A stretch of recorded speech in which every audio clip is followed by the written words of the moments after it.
Hey there. If you're over 60, you've probably been told all your life to eat your veggies.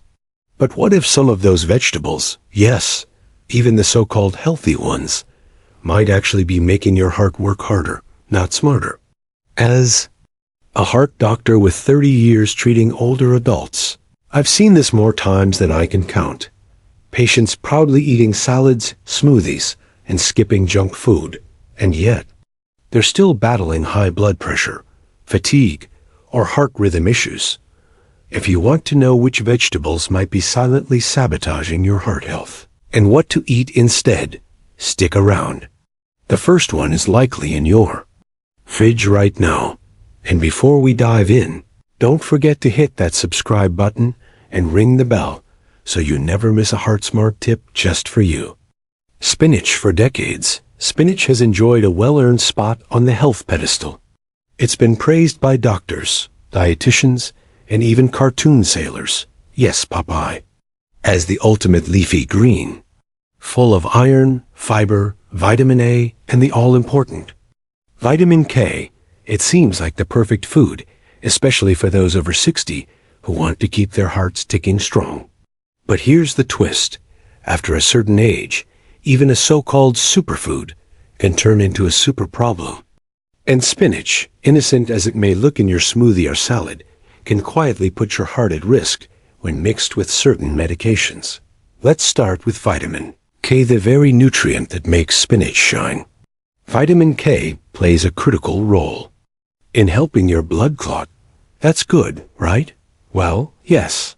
Unless you're taking a blood thinner like warfarin or Coumadin. These medications are designed to do the opposite. Prevent your blood from clotting too easily, reducing the risk of strokes or heart attacks. When you consume large or inconsistent amounts of spinach, that vitamin K interferes with the medication's effectiveness. It's like trying to stop a river with a paper dam. The blood becomes harder to control, and the medication can't do its job.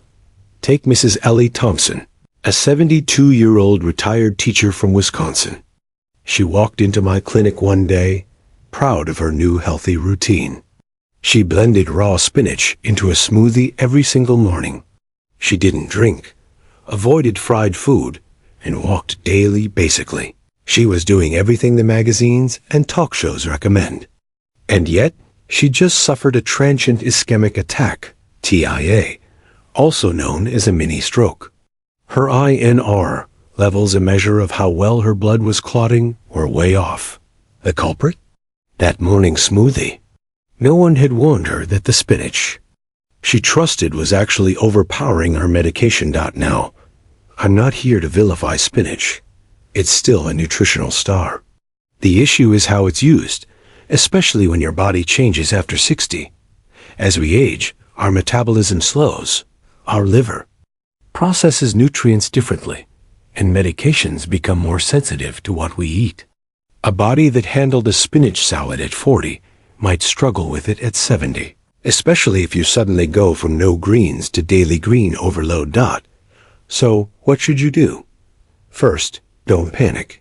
You don't need to toss out your spinach just yet. The key is consistency and communication. Eat it in moderation.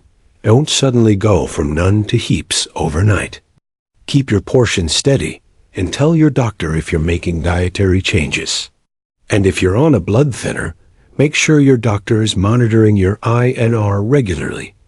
Because while spinach might be a superfood, your heart is a superhero and it needs a sidekick, not a saboteur. Pickled cucumbers. Pickles. Crunchy, tangy, nostalgic. They're the unsung heroes of every deli sandwich, barbecue plate, and summer picnic. And for many older adults, they feel like a harmless indulgence, a vegetable, no less. But that little green spear, soaked in brine and hiding behind its sour mask, is often loaded with one of the most dangerous enemies to the aging heart, sodium. Let me introduce you to Evelyn, 78, a sweet, sharp-witted widow who came into my clinic frustrated. "Doc," she said, "I gave up chips. I gave up bacon. I even started walking every morning. So why is my blood pressure still sky high? On the surface, Evelyn was doing everything right. But as we flipped through her food diary, a quiet villain popped up. A few hearty pickle slices with lunch. Every single day. Here's the deal. Pickles are cucumbers, sure. But they're cucumbers that have taken a long, salty bath. Just a few slices can contain over 1,000 milligrams of sodium, more than 2/3 of an older adult's recommended daily limit. And Evelyn wasn't just having a slice or two. She was polishing off a few big pickles every day. Her taste buds had adapted over the years, so she didn't even notice how salty they were anymore. Now, after 60, your body handles salt differently. Your kidneys don't filter as efficiently, and your blood vessels are less elastic. That extra sodium causes the body to retain fluid, which raises blood volume and puts stress on your heart, raising blood pressure and increasing your risk of heart failure. And the scariest part? You may not feel a thing until something breaks. That's what happened to Evelyn. One quiet afternoon, she felt a tightness in her chest while walking to the mailbox. Not pain, just discomfort. But it was enough to land her in the A, where she was diagnosed with early-stage congestive heart failure. Thankfully, Evelyn recovered, and it didn't take a miracle, just awareness. We swapped her pickles for fresh cucumber slices dressed with apple cider vinegar and herbs. Flavorful, crunchy, and heart-friendly. Within weeks, her blood pressure improved. More importantly, she felt in control again. Here's your takeaway. Don't be fooled by the veggie label. Pickled doesn't mean pure. Sodium is a stealthy saboteur, especially in foods that don't taste salty. Canned veggies, soups, sauces, they can all stack up the salt while smiling innocently on the shelf. If you love pickles, don't despair. Enjoy them as a rare treat, or try making your own low-sodium versions at home. But if they're a regular on your plate, it might be time to rethink that lunch combo, because your heart is already working overtime after 60.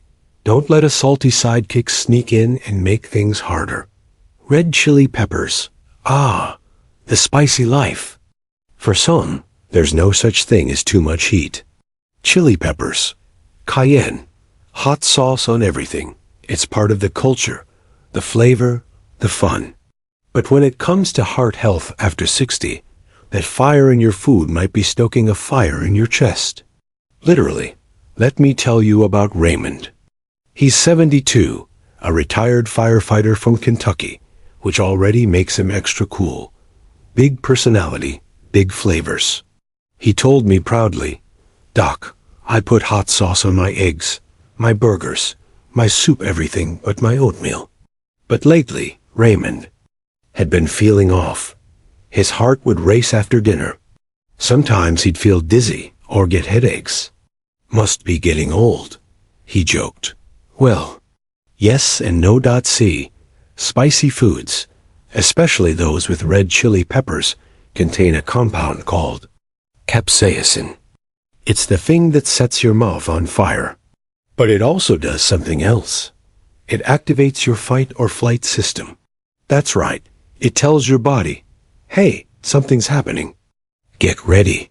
That means increased adrenaline, faster heart rate, tighter blood vessels, and you guessed it, higher blood pressure. For a 30-year-old, that's no big deal. Their arteries are flexible, their hearts are strong. But for someone over 60, especially with existing heart conditions or stiff arteries, that spicy surge can push your cardiovascular system too far. In Raymond's case, we did a 48-hour heart monitor. Sure enough, every time he had a spicy meal, his heart rhythm shifted. Not dangerously, yet. But it was like running a marathon after every dinner.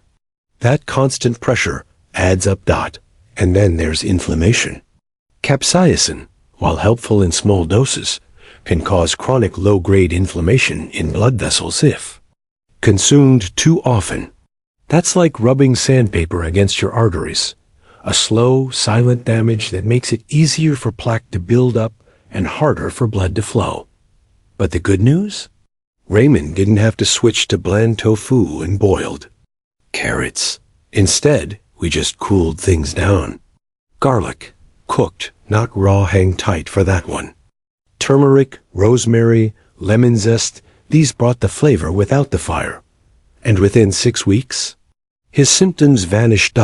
So what's the lesson? Spice is fine in moderation. But if your plate makes your mouth sweat every night, it might be making your heart work overtime too. Cut the heat, not the happiness. Asterisk. Raw garlic, asterisk, garlic. Nature's miracle, the ancient healer, the vampire repellent of folk legends. From the Mediterranean to your nanny's kitchen, it's been used for centuries to boost immunity, fight inflammation, and yes, protect the heart. But here's the surprising truth. When you're over 60, especially if you're on heart medication, raw garlic can quietly become more of a hazard than a help. Let me introduce you to Helen. At 76, she was sprightly, stubborn, and totally committed to natural health. No pills unless absolutely necessary. I eat 2 raw garlic cloves every morning, she said proudly during her visit. My mother did it, and she lived to 93. Respect. But then, Helen fainted while sweeping her kitchen floor. She felt dizzy, weak, and disoriented. Her blood pressure had plummeted. We checked her meds. A low-dose aspirin and lisinopril for high blood pressure. Nothing unusual. So what went wrong? The answer came when we looked at her INR level, a blood test that measures how long it takes blood to clot. Hers was too high, meaning her blood was too thin. Her raw garlic ritual was amplifying the effects of her aspirin and meds, pushing her into dangerous territory. Here's what many people don't realize. Raw garlic contains allicin, a powerful compound that behaves like a natural blood thinner. While this can be helpful in some cases, combining it with heart medications like aspirin, warfarin, or even herbal supplements that affect blood pressure can lead to excessive thinning.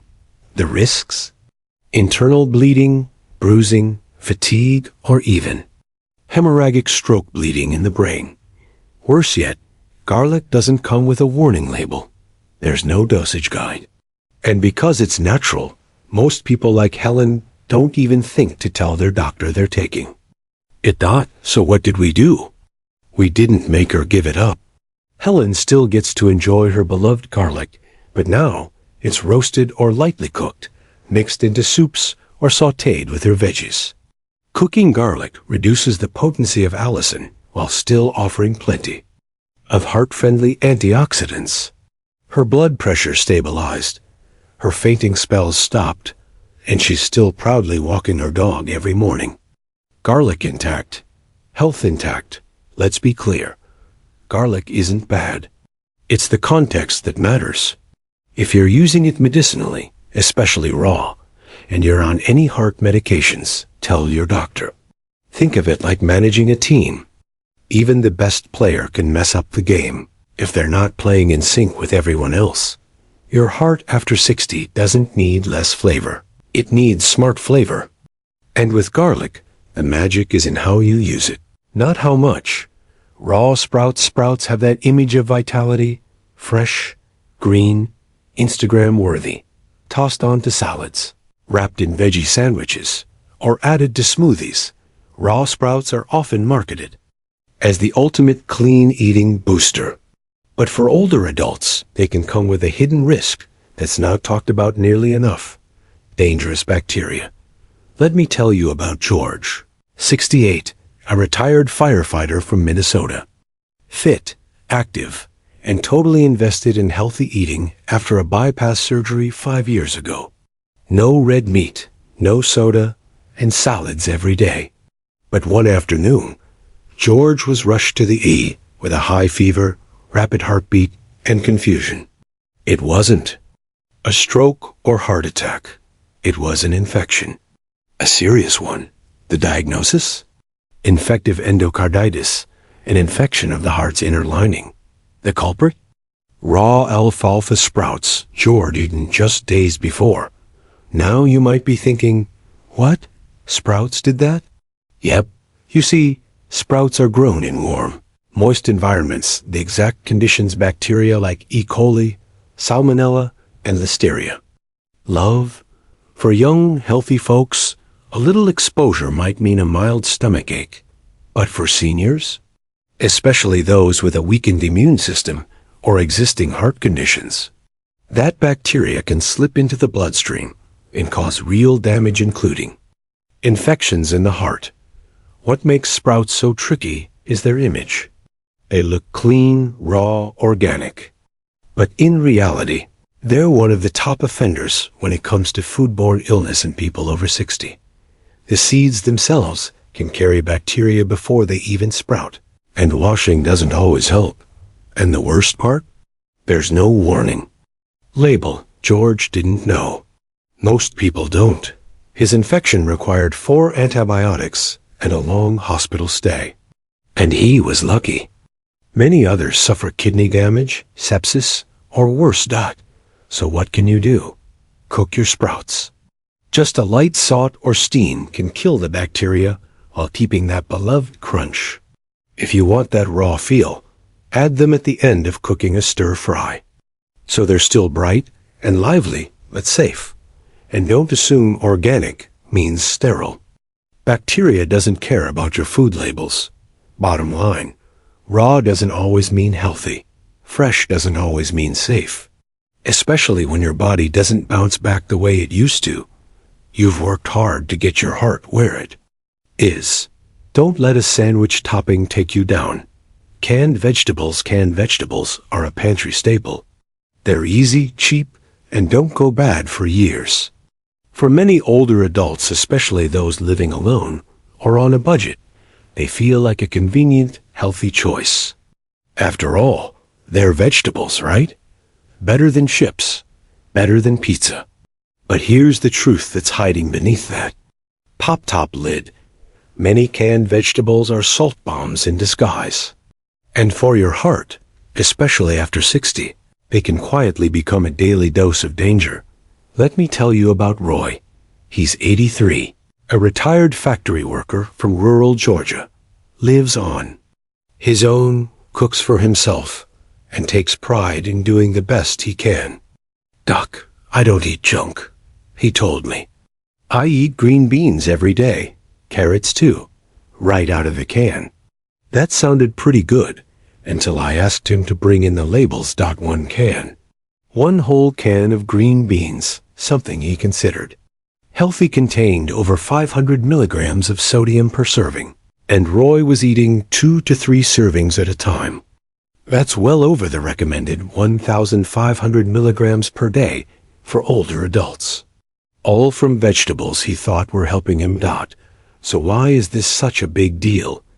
After 60, your kidneys slow down. Your blood vessels become less flexible. And that excess sodium, it doesn't just make you thirsty. It causes your body to retain fluid, increasing blood volume and pressure. Over time, this adds stress to the heart, stiffens arteries, and can lead to heart failure or strokes. And unlike sugar or fat, salt doesn't always scream its presence. Canned food often tastes mild, not salty, tricking your tongue while loading your bloodstream. Roy's blood pressure wasn't responding to medication. We'd tried adjusting his dose, but it stayed high. The culprit was hidden in plain sight. Those healthy canned veggies. We made some simple changes. Switched to no salt added versions. Rinsed canned vegetables thoroughly under water to wash away up to 40% of the sodium. Added herbs and lemon juice for flavor. Roy didn't feel like he gave anything up. But within 6 weeks, his blood pressure finally started to drop. We even lowered his medication dose slightly. He smiled and said, "I thought I was doing everything." "Right, Doc. Turns out I was just needed to read the fine print. Here's your takeaway. Read your labels. Don't trust that just because it says green beans, it's green light for your heart. Look for low sodium or no salt added, and give your canned goods a good rinse. Or better yet, opt for frozen or fresh when you can. They're often cheaper than you think, and packed with more nutrients. Your heart has enough to deal with. Don't let dinner add extra pressure.